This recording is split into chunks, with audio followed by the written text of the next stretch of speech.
Sometimes inspiration can come from the darkest of places. River Phoenix died that night. An autopsy would show he overdosed on a combination of cocaine and heroin. Welcome to WatchMojo.com, and today we're counting down our picks for the top 10 celebrities who had tragic childhoods. And you realize circumstances somehow worked out for you. They didn't work out for everybody else in the world. If that doesn't ground you. For this list, we'll only be looking at famous people who lived through hellish experiences growing up, which means we're excluding celebrities like Keanu Reeves and Jennifer Hudson, who experienced tragedy a little later in life, as that is a list for another day. Saying the words, right, "My family was murdered," makes it real. Right. Number 10, Woody Harrelson. Thank God for rednecks.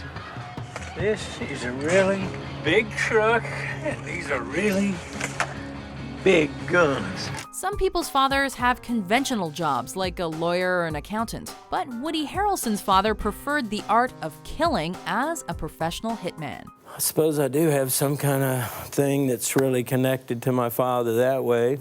But I like to think I'm a pretty peaceful guy. Charles Harrison wasn't just any hitman, though. He gained notoriety as the first person to kill a federal judge in the 20th century, and when he claimed to be part of the JFK assassination. But the FBI called BS on his claims. I have deep regrets about a lot of things, but I'm only ashamed of one thing I've ever done, and that was put cocaine up my nose. But I didn't kill Judge Wood. Woody didn't really know his father because he went on to serve a life sentence, but we have to assume he drew some inspiration from him when he got a part in Natural Born Killers as a famous serial killer. I mean, I came from violence. It was in my blood. My dad had it, his dad had it. It's all just my fate. You believe in fate, boy? Number 9, Shania Twain. That don't impress me much. She may have the voice of an angel, but her childhood was less than heavenly. Growing up in a family of 5 kids meant her family was poor, and that Shania often went to school hungry. You live under that fear and in silence, and there may not even be one other person you share that with. Twain also saw her father abuse her mother, which was a scary thing for a child to experience. When her parents died in a car accident in 1987, it left the 22-year-old alone to take care of her younger siblings. You know, I did take some responsibility for my brothers and my sister who had moved in with me. They were really young when my parents died. My brothers were 13 and 14. Twain used her vocal talents to keep food on the table. And even if it wasn't the best of circumstances, Shania's upbringing pushed her to where she is today. From this moment, as long as I live, I will love you. Number 8, Demi Moore. I think I've always been a little more mature. Do you think because you traveled around so much when you were growing up? Maybe that has something to do with it. I'm sure it does. Her life has been filled with ups and downs, but her childhood was especially sad.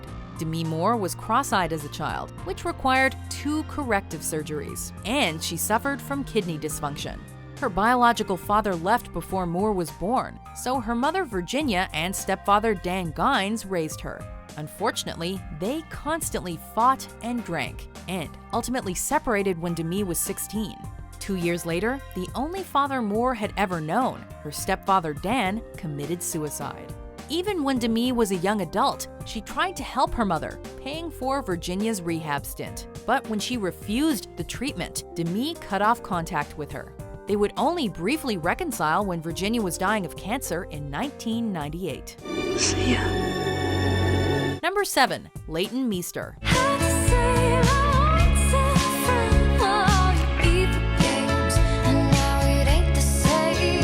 Leighton Meester had a less than conventional upbringing, starting at the moment of her birth. During her mother Constance's pregnancy with Leighton, she was serving a prison sentence. When it came time to give birth, Constance was allowed to deliver in a hospital, but for the next 3 months, Leighton was nursed by her mother in a halfway house, after which her grandmother took care of her. Constance then returned to prison to complete her sentence for drug smuggling. Her parents did manage to get their life back on track after some time, but a start like that obviously wasn't easy. No, don't you know who I am? I'm going to be the Princess of Monaco! Yeah, and I'm the king of the 6th precinct. Number 6, Ashley Judd. And I grew up in some really extreme situations. Judd has never shied away from sharing about her experience as a rape and sexual assault victim, and has also used her celebrity to raise awareness and fight back. When she released her memoir in 2011, she revealed the secrets of her turbulent childhood. Love can build a bridge. Don't you think it's time? Being the daughter of country star Naomi Judd made for a dysfunctional upbringing. The family constantly moved while Naomi and Ashley's sister Winona chased fame. Ashley was also exposed to her family's drug use and her mother's toxic relationships, becoming a victim of abuse and molestation, and leading her to have thoughts of suicide. So if it's childhood sexual abuse because you were molested, As were you, I found out in the book. do your trauma healing, do your work, find a 12-step program, and then go out in the world, in your community, and work with other survivors of childhood sexual abuse. Today, Judd is a proud justice warrior, using her experience to protect others from similar fates. And a tremendous amount of grief and trauma work, which is essential for the victim to take that journey from dependent victim who is impaired in multiple ways to an empowered survivor who can advocate her own best interests and change her family and her community. Number 5, Joaquin Phoenix. And what's with the black? It's depressing. Looks like you're going to a funeral. Maybe I am. We wish being born into an organization some people call a Christian cult had been the worst of Joaquin's woes. But as one of 5 children, he also had to perform musically on the streets with his siblings to keep his family off the streets. Make it so he told his brother Brian what was the secret. You want to tell the story? All right, go ahead. No, you tell it. Eventually, he and his siblings achieved varying levels of success, but it came at a price. Just 3 days after his 19th birthday on October 31st, 1993, Joaquin watched his older brother River die of a drug overdose outside of an LA nightclub. Seeing a loved one pass away right in front of you is traumatic enough, but TV and radio stations soon repeatedly broadcast his harrowing 911 call, causing Joaquin to take a brief break from showbiz. Stay on the line with me and calm down a little bit, all right? Yeah, I'm calm, but he's having seizures. Get over here, please. You must get over here, please. Okay, take it easy, okay? Okay, no, I think he had Valium or something. I don't know. Please, because he's dying, please. Number 4, Charlize Theron.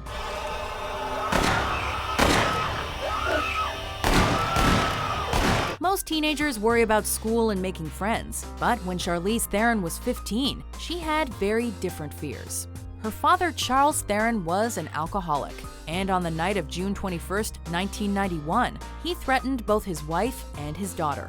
This forced her mother, Gerda, to fatally shoot her husband and wound his brother. She has a resilience about her that I've never come across in any other human being. Having your father attack you and then seeing him die is pretty horrific.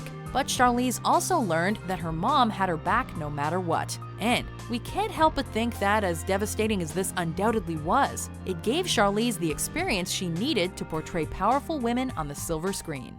And I was just never going to define myself as a victim And maybe that's what I love about my characters, you know? They're not victims, and they don't try to lean on those crutches. Number 3, Oprah Winfrey. And the fact that you abused yourself and you survived. I don't know how you did, but you did. Oprah's life seems to have come straight out of a novel. Growing up in a very poor household in Mississippi, she was beaten with a stick as a form of corporal punishment for bad behavior.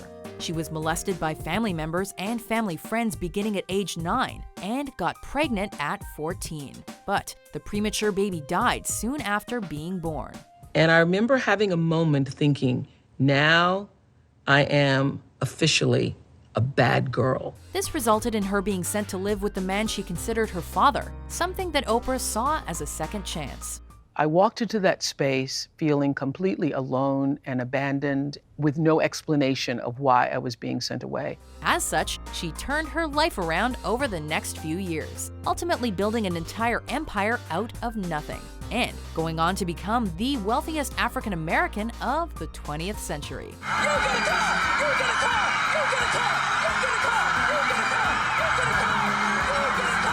Number 2, Ray Charles. At the tender age of 5, Charles saw his older brother drown. Breathe, please. Oh, breathe for your mama, baby. Come on, Joel. Why didn't you do something? By that time, he'd already started to lose his sight to what's been attributed as glaucoma, but it was completely gone by the time he was 7.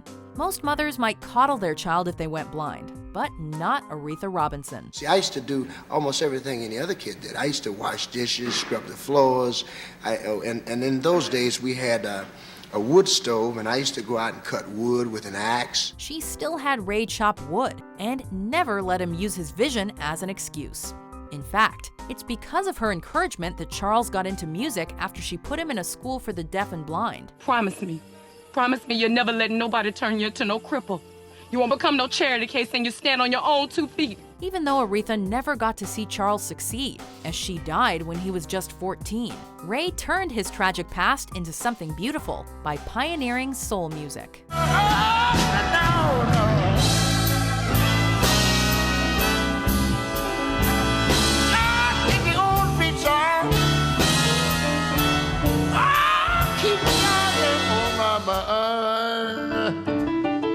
Before we get to our top pick, here are some honorable mentions. When I was 15 years old, my mother was murdered by her boyfriend at the time. I feel the horror of the hands of the molesters who are trying to rob you of who you are. I lost my mom when I was like 8, so I didn't really understand at that point. Number 1, Kelsey Grammer. When I called and told him about Karen, he just said, this family's cursed.